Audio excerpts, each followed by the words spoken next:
अपना स्थान ग्रहण करें। माननीय सदस्यगण, सर्वप्रथम राष्ट्रगान होगा, अतः आप सभी से मेरा निवेदन है कि कृपया राष्ट्रगान हेतु अपने स्थान पर खड़े हो जाएं।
माननीय सभासदों, मैं आज इस युवा संसद में आप सभी का हार्दिक स्वागत एवं हार्दिक अभिनंदन करता हूं।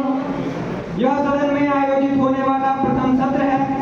मैं आप सभी को इस सत्र की हार्दिक शुभकामनाएं देता हूं तथा यह विश्वास व्यक्त करता हूं कि इस सत्र में देश से जुड़े एवं प्रदेश से जुड़े अति महत्वपूर्ण राष्ट्रीय एवं क्षेत्रीय मुद्दों पर सफल एवं सार्थक चर्चा होगी। मुझे पूरा विश्वास है कि युवा संसद में होने वाली यह चर्चा निश्चित रूप से देश के युवाओं को नई दिशा एवं नई दशा प्रदान करेगी। मैं आप सभी माननीय सदस्यों से यह आशा रखता हूं कि आप अपने लोकतांत्रिक व्यवहार से इस सदन की गरिमा और इस सदन की मर्यादा बनाए रहेंगे। माननीय सदस्यों, सर्वप्रथम शपथ ग्रहण समारोह होगा, अतः आप सभी से मेरा निवेदन है कि कृपया शपथ ग्रहण समारोह हेतु खड़े हो जाएं।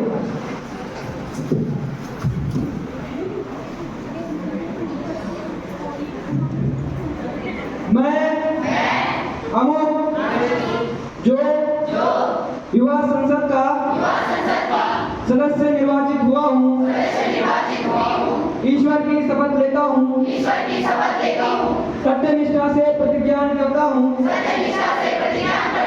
कि मैं विधि द्वारा स्थापित भारत के संविधान के प्रति पूर्ण निष्ठा रखूंगा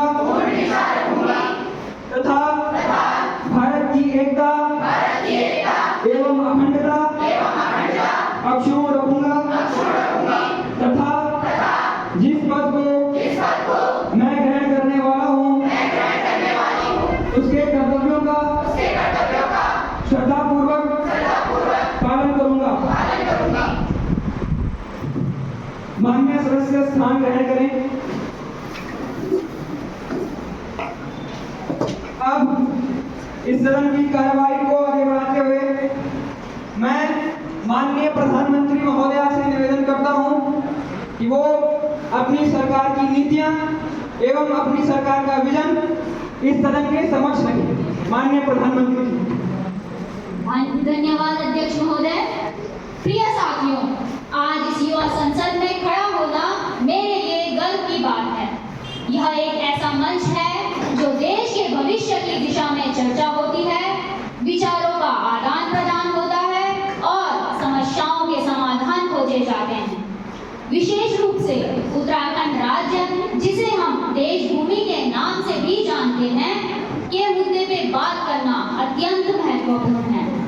उत्तराखंड की पवित्र भूमि, जहां हर कदम कदम पर प्रकृति का सौंदर्य बिखरा हुआ है, आज कुछ गंभीर चुनौतियों का सामना कर रही है। सबसे पहले महिला सुरक्षा की बात करते हैं। हमारे समाज की आधी आबादी जो न केवल परिवार की धुरी है बल्कि देश के निर्माण में भी एक महत्वपूर्ण भूमिका निभाती है, उसे सुरक्षा का आश्वासन देना हमारी प्राथमिकता होनी चाहिए। उत्तराखंड में महिला की सुरक्षा के लिए विशेष योजनाएं बनाना आवश्यक है। हमें यह सुनिश्चित करना होगा कि हर महिला निर्भीक होकर अपने सपनों को पूरा कर सके, और ये तभी संभव है जब हम महिलाओं के खिलाफ अपराधों पर कठोर कदम उठाएं और न्याय सुनिश्चित करें। दूसरी गंभीर समस्या है पलायन। पलायन को रोकने के लिए भी सरकार ने कई अन्य योजनाएं बनाई हैं, जिसमें से एक है हिमालयन होम स्टे योजना।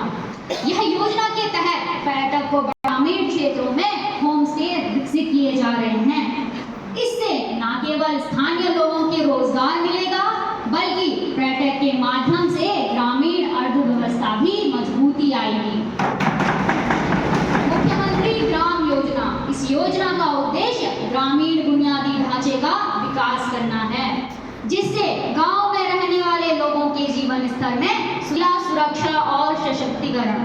राज्य में महिला सुरक्षा के लिए महिलाओं को सशक्तिकरण के लिए विशेष रूप से स्वरोजगार योजना और प्रशिक्षण कार्यक्रम चलाए जा रहे हैं। कहना उचित होगा कि सरकार की यह योजनाएं और प्रयास धीरे धीरे रंग ला रहे हैं। गांव में नई ऊर्जा का संचार हो रहा है और राज्य के विकास के साथ साथ लोगों के भविष्य भी उज्जवल हो रहे हैं। उत्तराखंड में स्वास्थ्य सेवाओं का सुधार सरकार की प्राथमिकताओं में से एक रहा है। पहाड़ी राज्य होने के कारण उत्तराखंड में स्वास्थ्य सेवाओं की पहुंच और गुणवत्ता हमेशा से चुनौती रही है, मगर वर्तमान सरकार ने इसे भी गंभीरता से लिया है और इस दिशा में कई महत्वपूर्ण कदम उठाए हैं, जैसे अटल आयुष्मान योजना। यह योजना हर घर परिवार को 5 लाख रुपए तक की निःशुल्क स्वास्थ्य बीमा सुविधा प्रदान करती है। दुर्गम क्षेत्रों में स्वास्थ्य सेवाओं की पहुंच को बेहतर बनाने के लिए सरकार ने टेलीमेडिसिन सेवाओं का भी विस्तार किया है। राज्य सरकार ने प्राथमिक सेवा केंद्र PHC और सामुदायिक स्वास्थ्य केंद्र CHC का भी आधुनिकीकरण किया है। इन केंद्रों में अब आधुनिक उपकरणों, दवाइयों और प्रशिक्षित स्टाफ की उपलब्धता सुनिश्चित की गई है। उत्तराखंड के कठिन भौगोलिक परिस्थिति को देखते हुए आपातकालीन सेवाओं को बेहतर बनाने के लिए 108 एम्बुलेंस की सेवाओं को अधिक प्रभावी बनाया गया है। स्वच्छता और स्वास्थ्य के बीच गहरे संबंध को ध्यान में रखते हुए सरकार ने स्वच्छ भारत मिशन के तहत उत्तराखंड के ग्रामीण इलाकों में शौचालय भी उपलब्ध कराए गए हैं। स्वच्छता की दिशा में भी कई महत्वपूर्ण कदम उठाए हैं। उत्तराखंड के पहाड़ी और दूरस्थ क्षेत्रों में शिक्षा की गुणवत्ता और उपलब्धता को लेकर हमेशा से चुनौतियां रही हैं, लेकिन वर्तमान सरकार ने इन चुनौतियों का समाधान के लिए कई महत्वपूर्ण कदम उठाए हैं। शिक्षा के क्षेत्र में सुधार के लिए समग्र का विकास किया है। इसमें स्कूलों की मरम्मत, स्वच्छ जल का इंतजाम, कक्षाओं का निर्माण और शौचालयों की सुविधाएं प्रभावित शामिल हैं। पहाड़ी इलाकों में शिक्षा की पहुंच को बेहतर बनाने के लिए सरकार ने डिजिटल शिक्षा की ओर भी जोर दिया है। इसमें ई-विद्या और दीक्षा जैसे ऑनलाइन प्लेटफॉर्मों के माध्यम से छात्रों की गुणवत्ता सामग्री उपलब्ध कराई जा रही है। उत्तराखंड में रोजगार की समस्याएं विशेष रूप से पहाड़ी और ग्रामीण क्षेत्र होने के कारण एक बड़ा मुद्दा रहा है, लेकिन सरकार ने इस दिशा में भी कई महत्वपूर्ण पहले की हैं, जैसे मुख्यमंत्री स्वरोजगार योजना। इस योजना के तहत सरकार ने युवाओं को स्वरोजगार के लिए प्रोत्साहित किया है। कृषि, बागवानी, पशुपालन और हस्तशिल्प जैसे क्षेत्रों में स्वरोजगार के अवसर बढ़ाए गए हैं। पर्यटन को रोजगार का एक बड़ा स्रोत बनाते हुए सरकार ने हिमालयन होम स्टे योजना की शुरुआत की है। प्रधानमंत्री रोजगार सृजन योजना PMEGP, इस योजना के माध्यम से सरकार ने युवाओं को उद्यमिता के योजना के तहत उन नए उद्यम स्थापित करे हैं, जैसे सब्सिडी और बैंक ऋण प्रदान किया जा रहा है। इससे राज्य के युवा नई व्यवसायिक संभावनाओं की ओर अग्रसर हो रहे हैं और रोजगार के अवसर का निर्माण कर रहे हैं। महिलाओं को आत्मनिर्भर बनाने के लिए सरकार ने महिला स्वयं सहायता समूह SHG योजना को भी मजबूत किया है। इससे महिलाओं के लिए रोजगार के नए द्वार खुले हैं और उन्हें आर्थिक रूप से सशक्त बनाया गया है। उत्तराखंड में रोजगार की चुनौतियों को सरकार ने एक अवसर में बदलने का प्रयास किया है, जैसे मुख्यमंत्री स्वरोजगार योजना, हिमालयन होम स्टे योजना और PMEGP योजनाओं की शुरुआत से सरकार का सिद्धांत है कि सभी उत्तराखंडी अपने प्रदेश लौटे और इन योजनाओं का लाभ उठाएं। सरकार का उद्देश्य स्पष्ट है, हर व्यक्ति को रोजगार के अवसर प्रदान करना और उत्तराखंड को आर्थिक रूप से सशक्त बनाना। इन प्रयासों से निश्चित रूप से राज्य के लोगों का जीवन स्तर उठेगा और उत्तराखंड के विकास एक नई ऊंचाइयों को छुएगा। हम इस उत्तराखंड को वह उत्तराखंड बनाना चाहते हैं जिस उत्तराखंड का विवरण निम्न है। सुमन केसरी जीतो माधो वीरों की घाट है उत्तराखंड। सुमन केसरी जीतो माधो वीरों की घाट है उत्तराखंड। जिया रानी तीनू रोतेला और गौरा पर गर्वित है उत्तराखंड। ठंडी ठंडी बर्फीली हवाओं से झूमता है उत्तराखंड। चूली गुरास व फूलों की घाटी सा महकता है उत्तराखंड। फूलों की घाटी सा महकता है उत्तराखंड। साथियों, उत्तराखंड की यह समस्याएं गंभीर हैं, लेकिन हमें इनसे घबराने की जरूरत नहीं है। हमें मिलकर इन समस्याओं का समाधान करना है और यह युवा संसद इसी दिशा में एक नया कदम है। हमें उम्मीद है कि इस चर्चा से न केवल उत्तराखंड बल्कि पूरे देश को लाभ मिलेगा। आइए हम सब मिलकर इस महान देश को और भी महान बनाएं। जय भारत, जय हिंद, जय उत्तराखंड। धन्यवाद माननीय प्रधानमंत्री महोदय हमारा मार्गदर्शन करने के लिए। और अब इस सदन की कार्यवाही को आगे बढ़ाते हुए मैं माननीय प्रधानमंत्री जी के अभिभाषण पर चर्चा प्रारंभ करवाता हूँ। सर्वप्रथम मैं माननीय सदस्य श्री प्रियांशु मोहन जी से निवेदन करता हूँ कि वे अपना प्रश्न इस सदन के समक्ष रखें। माननीय प्रियांशु मोहन जी।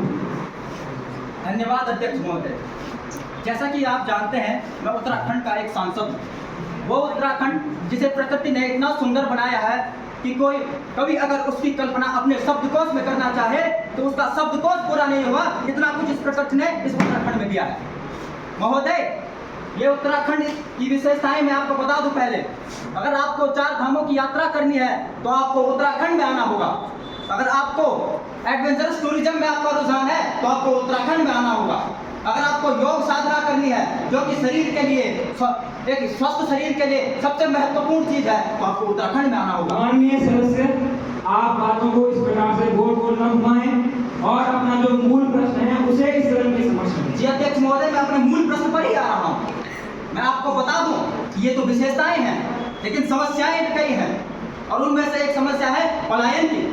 और वो समस्या आज की नहीं है, वो 24 वर्ष पहले की है, जिस कारण से उत्तराखंड राज्य अलग बनाया गया था। महोदय, उत्तराखंड राज्य का अलग होने का कारण यही था क्योंकि यहाँ पर पलायन की समस्या थी और इसके कारण है स्वास्थ्य सुविधाएं, बेरोजगारी। आज का युवा बाहर जाता है, दूसरे राज्यों में, दूसरे शहरों में जाता है रोजगार प्राप्त करने के लिए। क्या मैं सत्ताधारी सरकार से पूछना चाहता हूँ कि क्या उसको अपने ही राज्य में रोजगार नहीं मिल पाएगा? क्या यह इतने वो हो गए हैं कि हमें अपने ही राज्य में रोजगार प्राप्त नहीं हो पा रहा? मैं आप सत्ताधारी सरकार से पूछना चाहता हूँ, आपने इन युवाओं के लिए, आपने पलायन के लिए क्या किया है? हमें बताइए, आपने क्या किया है? माननीय सदस्य, आप बैठ जाएं। धन्यवाद अध्यक्ष महोदय। माननीय गृह मंत्री जी, माननीय सदस्य के प्रश्न का उत्तर इस सदन के समक्ष रखें। धन्यवाद अध्यक्ष महोदय।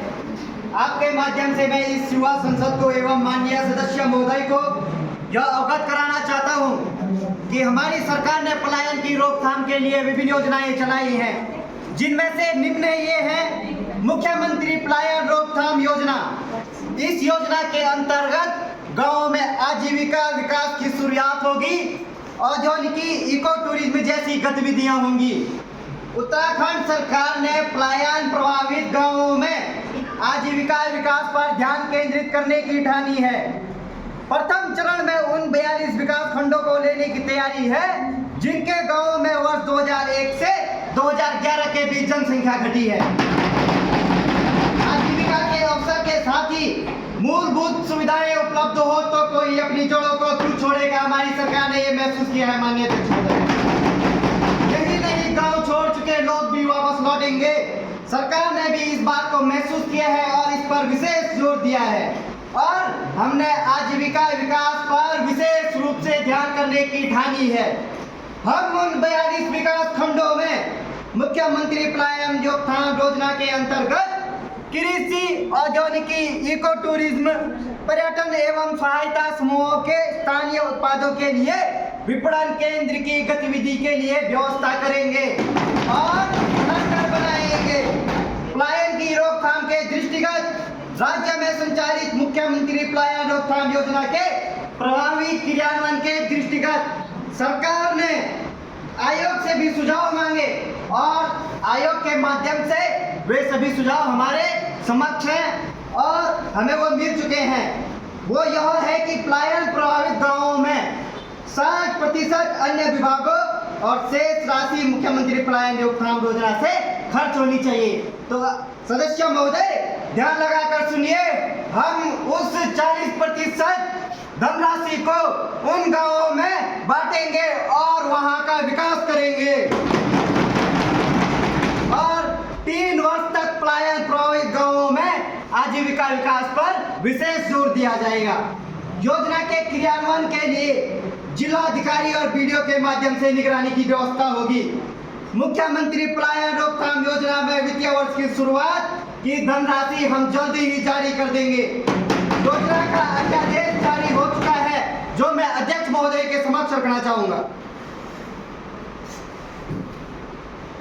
और अब मैं माननीय सदस्य महोदय के दूसरे प्रश्न का जवाब दूंगा जो उनके द्वारा पूछा गया। सरकार ने रोजगार के लिए क्या किया, सरकार ने रोजगार के लिए कौन से कदम उठाए।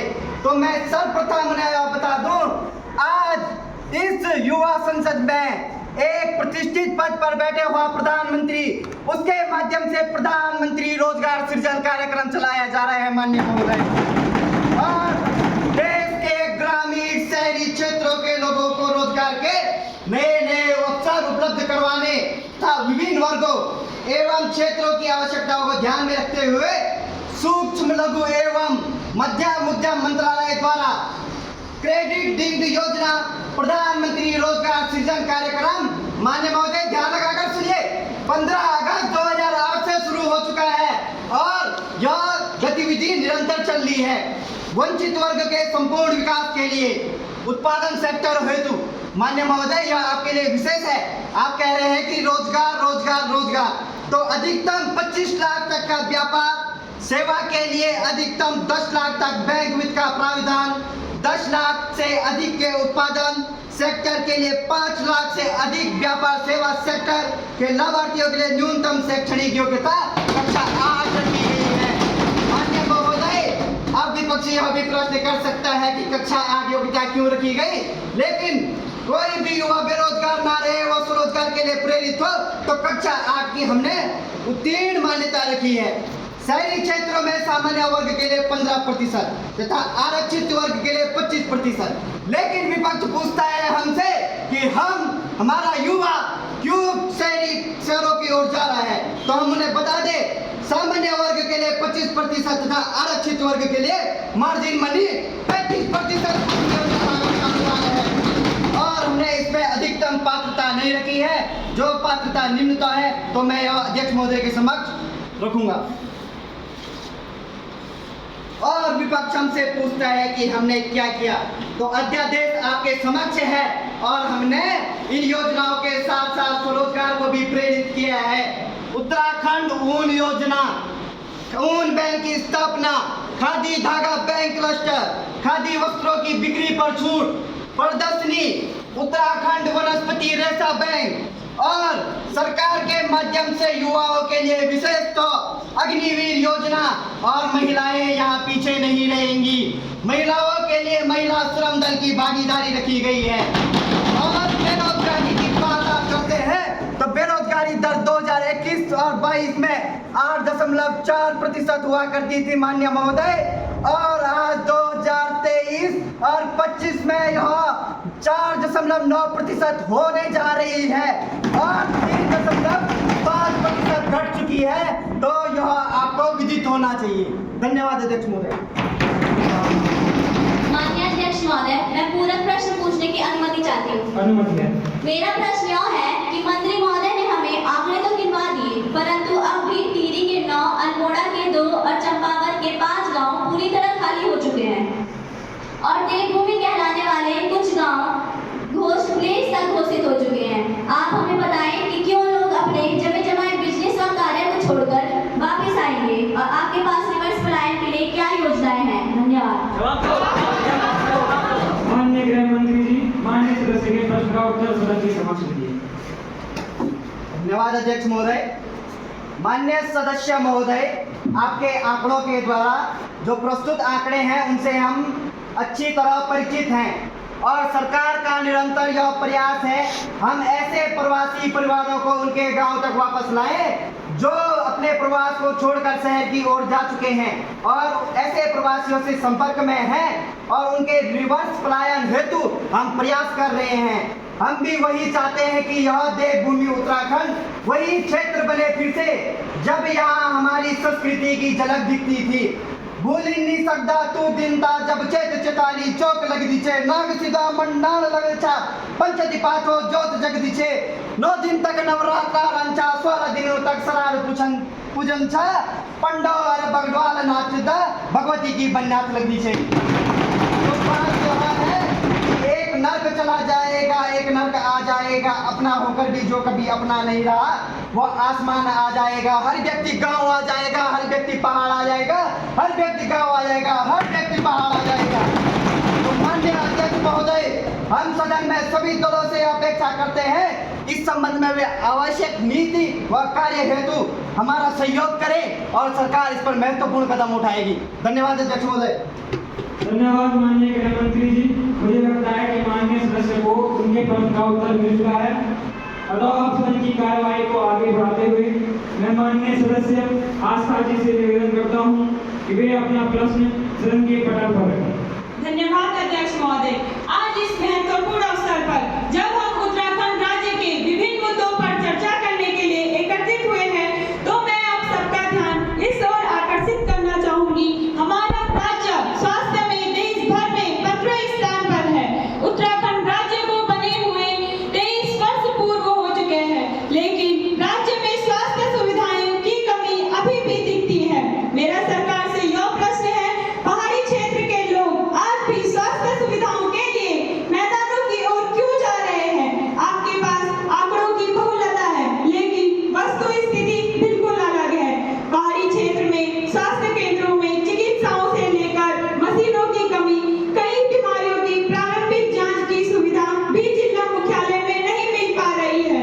ऐसा लगता है ये सब रेफर सेंटर बनकर रह चुके हैं। मेरा मुख्य प्रश्न यह है, पहाड़ी क्षेत्र में जहां अस्पताल पहले से ही 20-30 किलोमीटर की दूरी पर है, वहां भी उचित सुविधाएं प्राप्त नहीं है। आखिर कब तक पहाड़ी क्षेत्र के लोगों को आपातकालीन समय में एक अस्पताल से दूसरे अस्पताल जाना पड़ेगा?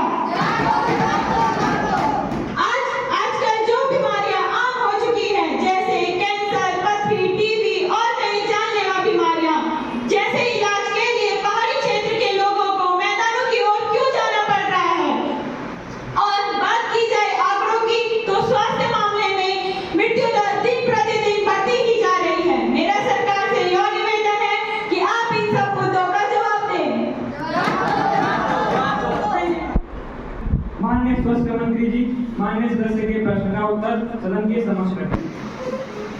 धन्यवाद अध्यक्ष महोदय।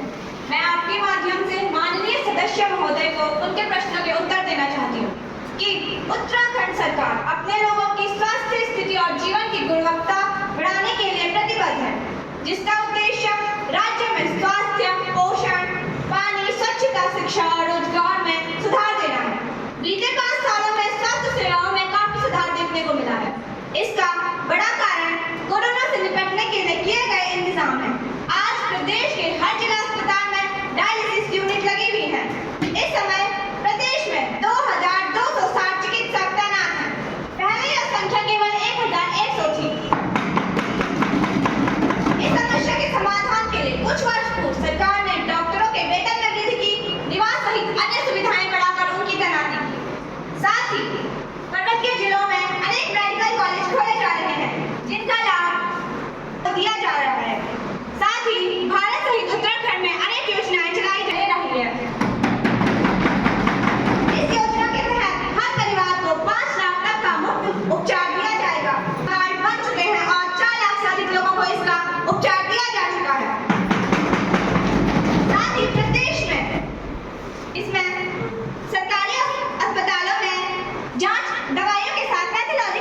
को मुक्त किया गया है।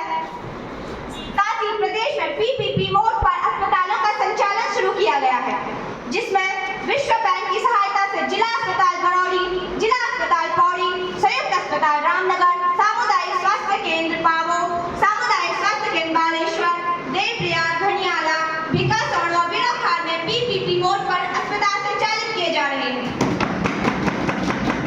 साथ ही प्रदेश में 3 नए मेडिकल कॉलेजों को मंजूरी दी गई है, जिसमें रुद्रपुर, हरिद्वार, पिथौरागढ़ मेडिकल कॉलेज शामिल है। जननी शिशु सुरक्षा कार्यक्रम, प्रधानमंत्री सुरक्षित मातृत्व अभियान, राष्ट्रीय किशोर स्वास्थ्य कार्यक्रम, 108 आकस्मिक एम्बुलेंस सेवा, हमारी सरकार ऐसी अनेक योजनाएं चला रही है जिसका विवरण यहाँ देना संभव नहीं है, तथा हम आपके सामने आंकड़ों की एक कॉपी प्रस्तुत करना चाहते हैं। धन्यवाद। मैं माननीय महोदय से पूरक प्रश्न पूछने की अनुमति चाहती हूँ। अनुमति है। मैं मंत्री महोदय से यह जानना चाहती हूँ कि प्रसव के दौरान मातृ एवं शिशु मृत्यु दर पिछले 5 वर्षों में कितनी रही है और सरकार ने इन आंकड़ों को सुधारने के लिए क्या कदम उठाए हैं? कृपया जवाब दें। माननीय स्वास्थ्य मंत्री जी, माननीय सदस्य के प्रश्न का उत्तर दें। अध्यक्ष महोदय, हम आपके माध्यम से माननीय सदस्य को उनके प्रश्नों के उत्तर देना चाहते हैं कि उत्तराखंड में प्रजनन के दौरान 1000 व्यक्ति पर 162 मातृ मृत्यु दर है, जिसे हम और कम करने के लिए आगे प्रयास करेंगे। साथ ही प्रदेश में और स्वास्थ्य सुविधाओं को बढ़ावा देंगे। महोदय, इसका विस्तृत आंकड़ा हम आपको सदन के सत्र के बाद उपस्थित करते हैं। धन्यवाद स्वास्थ्य मंत्री जी। अब सदन की कार्यवाही आगे बढ़ाते हुए मैं माननीय सदस्य नीतू रावत जी से निवेदन करता हूं कि वो अपना प्रश्न सदन के समक्ष रखें। धन्यवाद अध्यक्ष महोदय।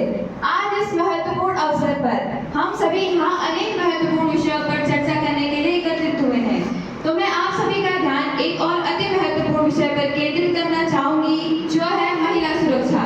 महोदय, देश भर में एवं अपने प्रदेश में महिला सुरक्षा एक गंभीर विषय बना हुआ है। हाल ही की घटनाएं जैसे कोलकाता रेप एवं मर्डर के, देहरादून ISBT मामले यह बता रहे हैं कि महिलाएं किसी भी स्थल, किसी भी पद पर सुरक्षित नहीं है। देश की आधी आबादी असुरक्षित है, जो एक गंभीर विषय है। मैं सदन के माध्यम से इस गंभीर विषय पर प्रश्न पूछना चाहती हूँ। महोदय, सरकार द्वारा महिलाओं की सुरक्षा के लिए नियम और कानून तो बनाए गए हैं, परंतु उनका सुचारू रूप से पालन क्यों नहीं किया जाता है? क्यों इतने कानून होने के बाद भी महिलाओं पर इतने अत्याचार किए जाते हैं? क्यों महिलाएं फिर भी खुद को सुरक्षित महसूस नहीं कर पाती है? सुनसान सड़कों से लेकर सार्वजनिक स्थानों, स्कूल, कॉलेजों या कहीं भी नौकरी करने जाओ, महिलाएं सुरक्षित नहीं है। क्या सरकार की कोई जिम्मेदारी नहीं है कि वो महिलाओं की सुरक्षा का उचित ध्यान रखे? एक तरफ तो आप कहते हैं कि महिलाएं हर क्षेत्र में स्वतंत्र है, पर क्या फायदा ऐसी स्वतंत्रता का जहाँ महिलाएं खुद को सुरक्षित महसूस न करे? महसूस क्या करना, वो सुरक्षित है ही नहीं। क्या फायदा ऐसी स्वतंत्रता का? 2 से 4 साल की बच्ची से लेकर 70 साल की वृद्ध महिला तक के साथ अत्याचार हो रहा है, लेकिन अपराधी फिर भी खुली हवा में सांस ले रहा है। और हर लड़की, हर एक महिला घुट घुट के डर के अपनी जिंदगी जी रही है। क्यों? अब बात करें आंकड़ों की, तो उत्तराखंड में 2020 से लेकर 2022 में बलात्कार के मामलों में 36% बढ़ोतरी हुई है। 2019 से लेकर 2020 में 35% महिलाओं ने शारीरिक और यौन हिंसा का अनुभव किया है। 45% महिलाओं ने सार्वजनिक स्थानों पर दुर्व्यवहार का अनुभव किया है। 17% महिलाओं ने अपने पूरे जीवन काल में उत्पीड़न और हिंसा का अनुभव किया है। सरकार इस स्थिति से निपटने के लिए क्या क्या कदम उठा रही है? महिलाओं की सुरक्षा के लिए सरकार जो भी उचित और सटीक योजनाएं बनाएगी, हम सभी का सहयोग उसमें होगा। महोदय, सरकार द्वारा उठाए गए अभी तक के कदमों को सदन के सम्मुख रखा जाए। धन्यवाद। धन्यवाद महोदया। माननीय महिला एवं बाल विकास मंत्री जी, माननीय सदस्य के प्रश्न का उत्तर सदन के समक्ष रखिए। माननीय अध्यक्ष महोदय जी, मैं आपके माध्यम से माननीय सदस्य को यह बताना चाहती हूँ कि हमारी सरकार ने महिला सुरक्षा के लिए अनेक कानून बनाए हैं। महिला एवं बाल विकास मंत्रालय ने महिलाओं के लिए विशेष कदम उठाए हैं। घरेलू हिंसा से महिलाओं का संरक्षण अधिनियम, जिसके द्वारा अपराधियों को 2 वर्ष का कारावास और जुर्माना भरने का प्रावधान है। दहेज निषेध अधिनियम, जिसमें दहेज लेन देन में सहयोग करने पर 5 वर्ष की कैद और 15,000 रुपए जुर्माना भरने का प्रावधान है। कार्यस्थल पर महिलाओं का यौन उत्पीड़न रोकथाम निवारण निषेध अधिनियम, ये अधिनियम 10 दिसंबर 2013 को बनाया गया। इस अधिनियम द्वारा यह सुनिश्चित किया गया कि प्रत्येक संगठन में महिला उत्पीड़न निवारण समिति का गठन किया जाएगा, जो कार्यस्थल पर यौन उत्पीड़न मामलों को रोकने और महिला सुरक्षा से संबंधित समस्याओं का निवारण करने के लिए उपाय करेगी। महिला सुरक्षा के लिए सरकार ने 181 112 1091 हेल्पलाइन नंबर जारी किए हैं। यदि कोई महिला स्वयं को असुरक्षित महसूस करती है या महिला के साथ किसी भी प्रकार का दुर्व्यवहार और उत्पीड़न होता है, तो इन हेल्पलाइन नंबर पर कॉल करके महिला सहायता मांग सकती है, जिसके बाद पुलिस तत्काल घटनास्थल पर पहुंचकर महिला की सहायता करेगी। महिलाओं को न्याय दिलाने और अपराधियों को दंड दिलाने के लिए सरकार ने 0 FIR प्रावधान लाया है। 0 FIR, जिसे किसी भी पुलिस स्टेशन द्वारा क्षेत्राधिकार की परवाह किए बिना तब दर्ज किया जाता है जब उसे किसी संज्ञेय अपराध के संबंध में शिकायत मिलती है। आपराधिक कानून अधिनियम 2018 के अनुसार यौन उत्पीड़न मामलों में जांच की निगरानी और ट्रैक करने के लिए सरकार ने 19 फरवरी 2019 को जांच ट्रैकिंग प्रणाली नामक एक उपकरण लॉन्च किया है। हमारी सरकार के लिए महिला सुरक्षा एक अहम मुद्दा है, क्योंकि यदि महिलाएं सुरक्षित होंगी तभी देश का विकास होगा। बाल यौन अपराध संरक्षण अधिनियम के द्वारा हम नाबालिग बच्चियों को यौन अपराध मामलों में संरक्षण दे रहे हैं, जिसमें अपराधियों को आजीवन कारावास से लेकर मृत्यु दंड की सजा का प्रावधान बनाया गया है। महिलाओं को आर्थिक और सामाजिक रूप से सशक्त बनाने के लिए सरकार ने आरक्षण की व्यवस्था की है।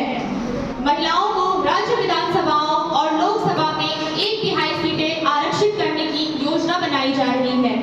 महोदय, सरकार महिला सुरक्षा के प्रति गंभीर है और इस दिशा में ठोस कार्य योजना बनाने के लिए सदन के सभी सदस्यों का सहयोग चाहती है और इस हेतु हम यह आशा करते हैं कि हमें आवश्यक सहयोग मिलेगा। धन्यवाद महोदय। धन्यवाद माननीय महोदय। अब मैं सदन की कार्यवाही को आगे बढ़ाते हुए माननीय सदस्य श्री अनुज नेगी जी से निवेदन करता हूं कि वो अपना प्रश्न सदन के समक्ष रखें। सर्वप्रथम मैं अध्यक्ष महोदय जी का धन्यवाद करना चाहता हूँ कि आपने मुझे इस सदन में बोलने का मौका दिया तथा जो मेरे विचार है उनको रखने का इस सदन में मौका दिया।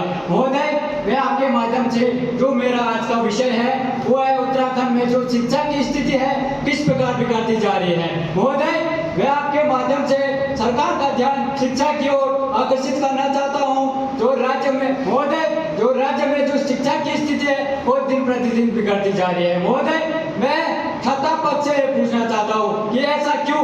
क्या आप जो नीतियाँ बना रहे हैं उनका सुचारू रूप से संचालन नहीं किया जा रहा है? महोदय, मैं अपनी बात को आगे बढ़ाते हुए कहना चाहता हूँ महोदय, जो सरकारी विद्यालय महाविद्यालय है उनमें संसाधनों की पूरी मात्रा न होने के कारण महोदय जो जनता है वो निजी विद्यालयों की ओर आकर्षित हो रहा है। ये शर्मनाक विषय नहीं है क्या? मैं सत्ता पक्ष से पूछना चाहता हूँ महोदय, इस पर क्या कोई ध्यान नहीं देना चाहिए? महोदय, मैं अपने विचार को आगे बढ़ाते हुए कहना चाहता हूँ, हाल ही में शिक्षा मंत्रालय द्वारा जारी की गई रिपोर्ट में जो दिखाया गया है कि उत्तराखंड की जो शिक्षा की स्थिति है वो बहुत ही दयनीय होती जा रही है। यह भी एक शर्मनाक विषय है। माननीय सदस्य, मैं आपकी भावनाओं का सम्मान करता हूं, किंतु मेरा आपसे निवेदन है कि आप अपना मूल प्रश्न सदन के समक्ष रखिए। महोदय, मैं क्षमा चाहता हूं, लेकिन ये ऐसे विषय है अगर इन पे सदन में चर्चा न की जाए तो इन पर कोई बात नहीं की जाए। महोदय, मैं अपने प्रश्न की ओर आता हूँ तो मैं महोदय ये पूछना चाहता हूँ, क्या आपने शिक्षा मंत्री जी से पूछना चाहता हूँ, क्या आपने शिक्षा के लिए कौन कौन सी नीतियाँ बनाई है? अगर आपने नीतियाँ बनाई भी है तो उनका सुचारू रूप से संचालन क्यों नहीं हो पा रहा है? महोदय, मैं अंत में मैं ये कहना चाहूँगा, केवल आवाज़ ऊंची करने से झूठ को छुपाया नहीं जा सकता। केवल आवाज़ ऊंची करने से झूठ को नहीं छुपाया जा सकता। कभी न कभी सच से भी रूबरू होना पड़ता है। कभी न कभी सच से भी रूबरू होना पड़ता है। धन्यवाद अध्यक्ष महोदय। धन्यवाद माननीय सदस्य। माननीय शिक्षा मंत्री जी, माननीय सदस्य के प्रश्न का उत्तर सदन के समक्ष रखिए। धन्यवाद माननीय अध्यक्ष महोदय। आपके माध्यम से मैं अपने साथी सदस्य महोदय को उनके प्रश्नों के उत्तर देना चाहूंगी। सर्वप्रथम मैं सभी सदस्यों को यह बताना चाहती हूँ कि भारत दुनिया में शिक्षा प्रणाली के क्षेत्र में सबसे महत्वपूर्ण स्थान रखता है। 2017 के आंकड़ों के अनुसार भारत में लगभग 1.5 मिलियन स्कूल हैं, जिनमें 260 मिलियन छात्रों का नाम नामांकित है। इसके अलावा देश में 771 विश्वविद्यालयों के अंतर्गत 35,539 कॉलेज हैं। इसलिए यह आसानी से कहा जा सकता है कि शिक्षा का सबसे बड़ा और उन्नत ढांचा भारत में मौजूद है। माननीय महोदय जी, 2020 की नई शिक्षा नीति हमारे देश की तीसरी शिक्षा नीति है। शिक्षा मनुष्य के संपूर्ण विकास के लिए बहुत आवश्यक है। सरकार द्वारा शिक्षा को बढ़ावा देने के लिए जीडीपी का 6% भाग प्रयोग किया जा रहा है। सरकार द्वारा विद्यार्थियों को किताबी पढ़ाई के साथ साथ व्यावसायिक शिक्षा, तकनीकी शिक्षा, कृषि शिक्षा और खेलकूद इत्यादि में भी बढ़ावा दिया जा रहा है।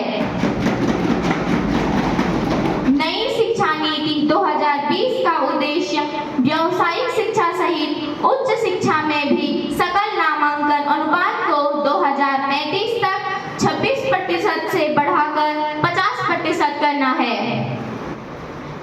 हमारी सरकार की तरफ से प्राथमिक, माध्यमिक और उच्च शिक्षा के क्षेत्र में अनेक योजनाएं चलाई जा रही हैं, जैसे कि सर्व शिक्षा अभियान, शिक्षा का अधिकार, शिक्षा से संबंधित जागरूकता अभियान, जिसके अंतर्गत सरकार द्वारा समग्र शिक्षा योजना, शारीरिक व मानसिक रूप से विकलांग बच्चों के लिए शिक्षा प्रोत्साहन व पुरस्कार योजनाएं, नव भारत साक्षरता कार्यक्रम, स्कूलों में सूचना और प्रौद्योगिकी आदि जागरूकता अभियान भी सरकार द्वारा चलाए जा रहे हैं।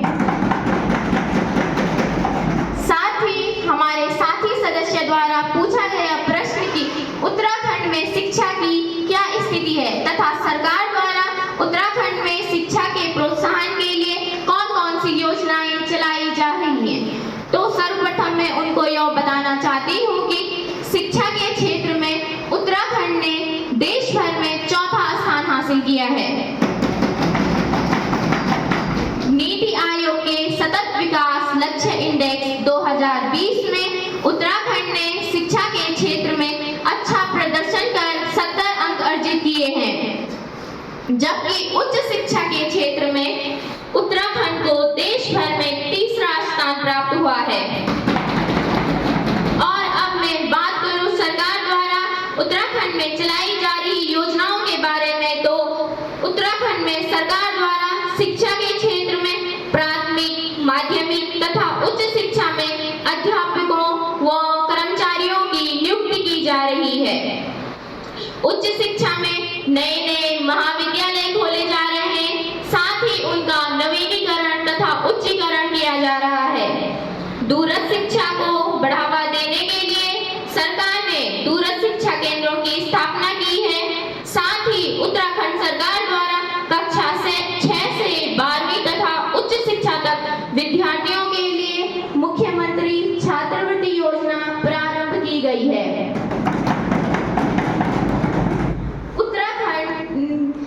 उत्तराखंड पहला ऐसा राज्य है जिसने ऐसी पहल की है। इसके साथ ही उत्तराखंड सरकार द्वारा छात्रों को निःशुल्क पाठ्य पुस्तक योजना के तहत किताबों का निःशुल्क वितरण किया जा रहा है। सरकार की तरफ से शिक्षा में प्रोत्साहन के लिए छात्रों को विभिन्न छात्रवृत्ति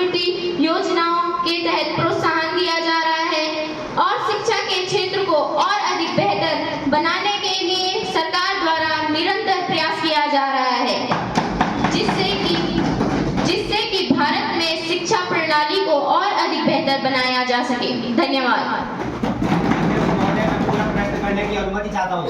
अनुमति है। अध्यक्ष महोदय, जिस प्रकार हम सभी को अवगत है कि परंपरागत रूप से भारत की जो शिक्षा व्यवस्था रही है, तो उसमें हम अभी तक शिक्षा को रोजगार से नहीं जोड़ पाए हैं। कॉलेजों से शिक्षा प्राप्त करने के बाद एक विद्यार्थी बेरोजगार की पंक्ति में खड़ा हो जाता है। तो अध्यक्ष महोदय, मैं आपके माध्यम से यह पूछना चाहता हूँ कि सरकार सिर्फ योजनाएं ला रही है या फिर इस नई जो शिक्षा नीति है इस दिशा में भी कुछ सार्थक परिणाम दे पाएगी, या फिर जो शिक्षित बेरोजगारी है इसमें युवाओं की संख्या बढ़ती रहेगी? जवाब दें महोदय, जवाब दें।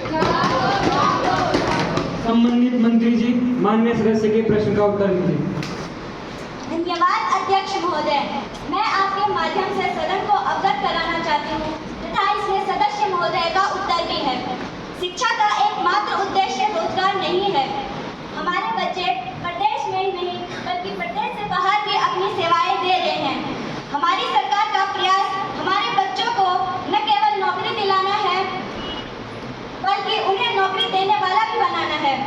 देवभूमि उद्यमिता योजना, जिसके लिए देवभूमि उद्यमिता योजना चलाई गई, इसके लाभार्थियों की संख्या सदन में उपलब्ध करा दी जाएगी। धन्यवाद अध्यक्ष महोदय। चुका है, अतः अब सदन की कार्यवाही आगे बढ़ाते हुए मैं माननीय सदस्य अंजलि जी से निवेदन करता हूं कि वो। धन्यवाद माननीय अध्यक्ष महोदय। महोदय, मैं आपके माध्यम से बताना चाहती हूँ कि राज्य एक आपदा प्रभावित क्षेत्र बनता जा रहा है। चाहे वो 2013 की केदारनाथ आपदा ही क्यों न हो या वर्तमान में होने वाली आपदाएं, भूस्खलन और बादल फटना इत्यादि। महोदय, मेरा प्रश्न माननीय मंत्री महोदय जी से है कि उनकी सरकार द्वारा आपदा प्रबंधन हेतु कौन कौन सी योजनाएं चलाई जा रही हैं ताकि आपदा से होने वाले नुकसान से अत्यधिक रूप से बचा जा सके। धन्यवाद। मंत्री जी माननीय सदस्य के प्रश्न का उत्तर दें। धन्यवाद अध्यक्ष महोदय जी। मैं माननीय सदस्य को बता दूं कि उत्तराखंड की विशिष्ट भौगोलिक स्थिति के कारण यह राज्य प्राकृतिक आपदाओं के प्रति संवेदनशील है।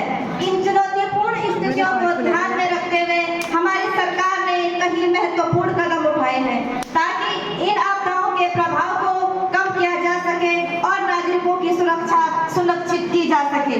हमारी सरकार ने आधुनिक तकनीकों का उपयोग करके आपदा पूर्व चेतावनी प्रणाली को मजबूत किया है।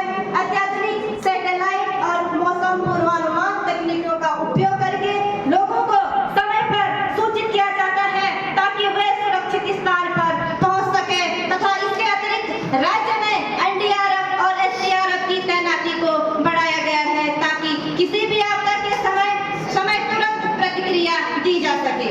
उत्तराखंड के आपदा संभावित क्षेत्रों की रिस्क मैपिंग की गई है। इस प्रक्रिया के तहत संवेदनशील क्षेत्रों में गैर निर्माण पर रोक लगाई गई है जिससे आपदा के जोखिम को कम किया जा सके।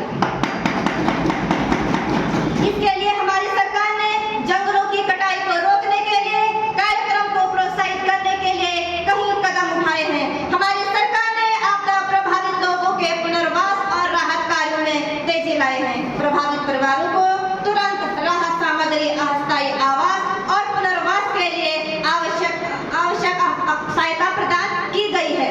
अध्यक्ष महोदय, उत्तराखंड की चुनौतियों को समझते हुए हमारी सरकार ने सभी आवश्यक कदम उठाए हैं और हम भविष्य में भी सतत प्रयास जारी रखेंगे ताकि उत्तराखंड के लोग सुरक्षित और संरक्षित रह सके। हमने 2 लाइन बोलना चाहूंगी। सच जरा सा घटे या बढ़े, सच जरा सा घटे या बढ़े तो सच सच ना रहे, मगर झूठ की तो कोई इंतहा नहीं। लाख चेहरे बदल कर आते हैं ये, लाख चेहरे बदल कर आते हैं ये, मगर आईना कमबख्त झूठ बोलता ही नहीं। अब मैं माननीय सदस्य का ध्यान मुख्य टॉपिक की ओर अग्रसर करना चाहती हूँ। इनका कहना है कि हमारी सरकार ने आपदा प्रबंधन के लिए कौन कौन से कदम उठाए हैं, तो मैं आपको बता दूं इसके लिए हमारी सरकार ने सख्त कदम उठाए हैं। 2013 की केदारनाथ की आपदा ने हमें बहुत कुछ सिखाया है और उसके बाद हमारी सरकार ने यह सुनिश्चित करने के लिए कई सख्त कदम उठाए हैं कि इस तरह की त्रासदी भविष्य में ना हो। जैसे नदी के किनारे और अन्य जोखिम भरे क्षेत्र में अनियंत्रित और अवैध निर्माण को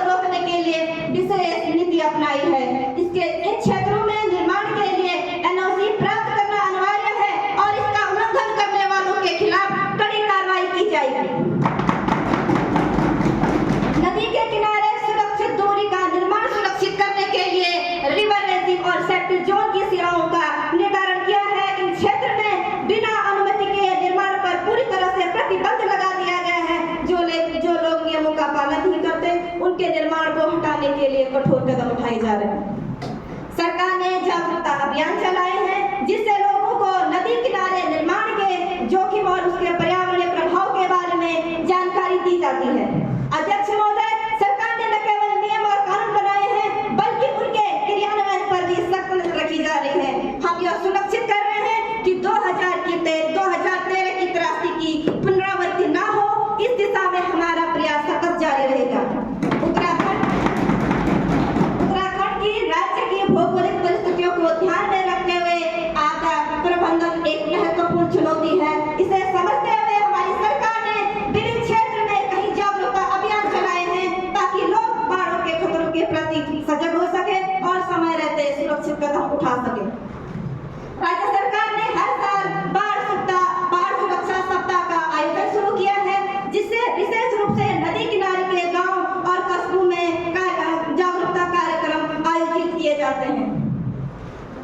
सरकार ने स्कूल और कॉलेजों में भी बाढ़ जागरूकता कार्यक्रम शुरू किए हैं। छात्र को बाढ़ प्रबंधन के उपायों के बारे में सिखाया जा रहा है ताकि वे न केवल अपने परिवार को सुरक्षित कर सके बल्कि पूरे समुदाय में जागरूकता फैला सके। सरकार ने स्थानीय भाषाओं में रेडियो और टेलीविजन पर जागरूकता कार्यक्रम शुरू किए हैं जिसके माध्यम से बाढ़ के दौरान और उसके बाद की जाने वाली तैयारियों के बारे में जानकारी दी जाती है। सरकार ने विभिन्न क्षेत्र में सामुदायिक आपदा प्रबंधन टीमें गठित की है। डिजिटल और सोशल मीडिया प्लेटफॉर्म का भी प्रभावी उपयोग किया गया है। सरकार ने विभिन्न एनजीओ और स्वयंसेवी संगठनों के साथ मिलकर काम किया है जो क्षेत्रीय स्तर पर जागरूकता अभियान चलाने में महत्वपूर्ण भूमिका निभा रहे हैं। अध्यक्ष महोदय, इन सभी प्रयासों के माध्यम से हमारी सरकार ने उत्तराखंड के नागरिकों को आपदा से सुरक्षित रखने और उन्हें सजग बनाने के लिए व्यापक अभियान चलाए हैं। धन्यवाद। धन्यवाद माननीय सदस्यगण। आज युवा संसद का प्रथम सत्र था और इस सत्र में सफल एवं सार्थक चर्चा हुई। मुझे उम्मीद है कि आगे भी इसी प्रकार की चर्चाएं सदन में होंगी। अब सदन को अनिश्चितकाल के लिए स्थगित किया जाता है। धन्यवाद।